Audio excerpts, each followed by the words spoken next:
About last week, I had the experience of watching this documentary called Gay Muslims. It's about, it's almost 10 years old now, I think. I think it came out in 2006, so it's a few more years, it'll be a decade old. I never saw it before, and basically what they did is they went through and they found all these, Muslims who had been kicked out of their country for being gay, or, and they were maybe living in Europe, or some were still living in the countries they were in, and they just kind of interviewed them on their experience of what it was like to be a gay Muslim. And this documentary was two things to me. Well, the first is, it's heartbreaking, because you shouldn't have to be discriminated against because of idiot Muslims around you. But it's also pathetic because most of the, as the documentary implies, they're gay, but after they've been imprisoned or jailed and left their, savage country as asylum seekers, they choose to be fact deniers and remain Muslim. How pathetic is that? It's like, what's the term for it? The term for people who, they get something hurts them and then they kind of stick with it. It's like a, I don't know the term. Stockholm syndrome. It's like, Stockholm syndrome really means like you're captured with someone or by someone, and you fall in love with the person who captured you. It's the same thing with these gay Muslims. It's like you've got this Islam nonsense that's done nothing but harm you your whole life, and you still stick with it.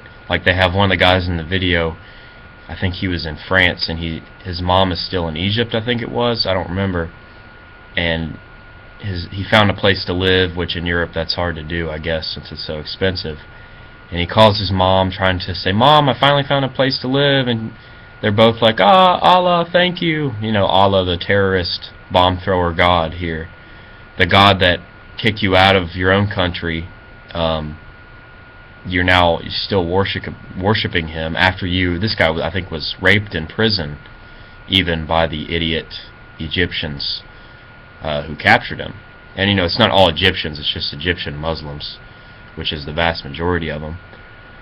And I don't understand why this is still even for gay Christians. The documentary was about Muslims, but if you want to see any progress, when you abandon, when someone discriminates against you due to religion, you've got to leave that religion.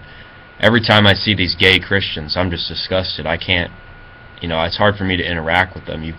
The Bible very clearly says, I don't care how you want to spin it, it says, "Thou shalt not lay with mankind, as with womankind, that is abomination," and then there's all kinds of other nasty anti-gay stuff in there.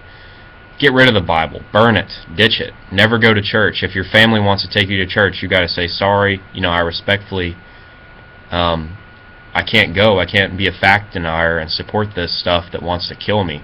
That's been my personal experience. Most of my family are Christians, but when they start talking that nonsense, I just don't, I don't respond to it. I don't care if they think less of me for it. You can't you can't have Stockholm syndrome. If somebody wants to kill you, you respond by, getting away from them at least, or shooting back. It's not, most Christians don't want to kill gay people that have left their religion, but Muslims, they do like to kill, they like to kill everybody. Wow, just the onslaught of death that Islam has brought onto the world in its, 1400 years? I think it was started in the 1600s, I'm not really sure. I have to look through my Quran again. It's in English, so I can understand it. But yeah, that's kind of my review of this gay Muslims. It was, it's very heartbreaking and sad, but also pathetic. You can't stick with this religion and expect that you're going to go anywhere. You've got to get rid of it. Burn down the mosques. My new thing is I can't wait till somebody, once we get 100 years down the road, and we finally tear down that stupid Dome of the Rock and Western Wall. They need to replace all these religious monuments with like nice hotels and stuff. I don't care about their historical value.